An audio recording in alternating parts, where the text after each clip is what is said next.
মুজিবুর রহমান ফ্যাসিবাদের আইকন, ফ্যাসিবাদের আইকনের নামে কোনো স্থাপনা থাকতে পারবে না। শেখ মুজিবুর রহমান ফ্যাসিস্ট শেখ হাসিনার ফ্যাসিবাদের আইকন, ফ্যাসিবাদের আইকনের নামে কোনো স্থাপনা থাকতে পারবে না। পরিষ্কার কথা আমাদের। একটা ফ্যাসিবাদ উত্তর বাংলাদেশে কোন ফ্যাসিবাদের আইকনের নামে কোন স্থাপনা থাকতে পারবে না। পরিষ্কার কথা আমাদের। শেখ মুজিবুর রহমানকে আমরা ফ্যাসিবাদের আইকন হিসেবেই দেখি এবং এর জন্য যদি কেউ দায়ী থাকে সে শেখ হাসিনা নিজে দায়ী, কারণ 16 বছর ধরে সে শেখ মুজিবকে সর্বত্র ফ্যাসিবাদের আইকন হিসেবে প্রতিষ্ঠিত করেছে। শেখ মুজিবুর রহমানকে মনে রাখতে হবে আপনাদেরকে।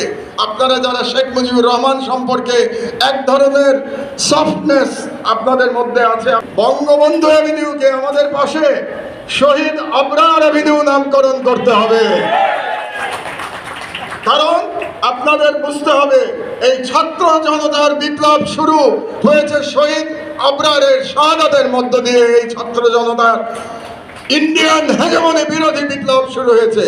এই বিপ্লবের জন্য তার নাম বঙ্গবন্ধু অ্যাভিনিউ থাকতে পারবে না এখানে, এটা শহীদ আবরার অ্যাভিনিউ করতে হবে। আর ওয়ার্ল্ড হেলথ অর্গানাইজেশন থেকে ফ্যাসিস্ট হাসিনার কন্যা সাইমা ওয়াজেদ পুতুলের নমিনেশন অনতিবিলম্বে প্রত্যাহার করতে হবে।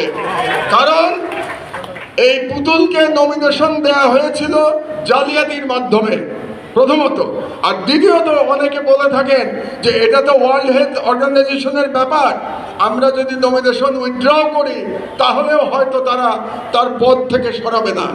কিন্তু সেটা ভিন্ন প্রসঙ্গ। ওয়ার্ল্ড হেলথ অর্গানাইজেশন সরাবে কি সরাবে না এটা তাদের ব্যাপার, কিন্তু আপনি সরকার, এই বিপ্লবোত্তর ডক্টর ইউনূসের সরকার, আপনাকে সিগন্যাল দিতে হবে, মেসেজ দিতে হবে। এটাকে আপনাকে মেসেজ হিসাবে ধরতে হবে যে বাংলাদেশ সরকার পুতুলের নমিনেশন WHO-তে প্রত্যাহার করে দিয়েছে। এটা হচ্ছে আমার 6 নম্বর দাবি। শেখ মুজিবুর রহমানকে আমরা ফ্যাসিবাদের আইকন হিসেবেই দেখি এবং এর জন্য যদি কেউ দায়ী থাকে সে শেখ হাসিনা নিজে দায়ী, কারণ 16 বছর ধরে সে শেখ মুজিবকে সর্বত্র ফ্যাসিবাদের আইকন হিসেবে প্রতিষ্ঠিত করেছে। শেখ মুজিবুর রহমানকে মনে রাখতে হবে আপনাদেরকে। আপনারা যারা শেখ মুজিবুর রহমান সম্পর্কে এক ধরনের সফটনেস আপনাদের মধ্যে আছে, বঙ্গবন্ধু অ্যাভিনিউকে আমাদের পাশে শহীদ আবরার অ্যাভিনিউ নামকরণ করতে হবে। কারণ আপনাদের বুঝতে হবে এই ছাত্র জনতার বিপ্লব শুরু হয়েছে শহীদ আবরারের শাহাদাতের মধ্য দিয়ে। এই ছাত্র জনতার ইন্ডিয়ান হেজেমনি বিরোধী বিপ্লব শুরু হয়েছে।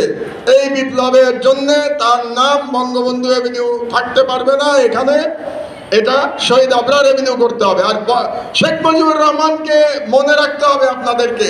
আপনারা যারা শেখ মুজিবুর রহমান সম্পর্কে এক ধরনের সফটনেস আপনাদের মধ্যে আছে,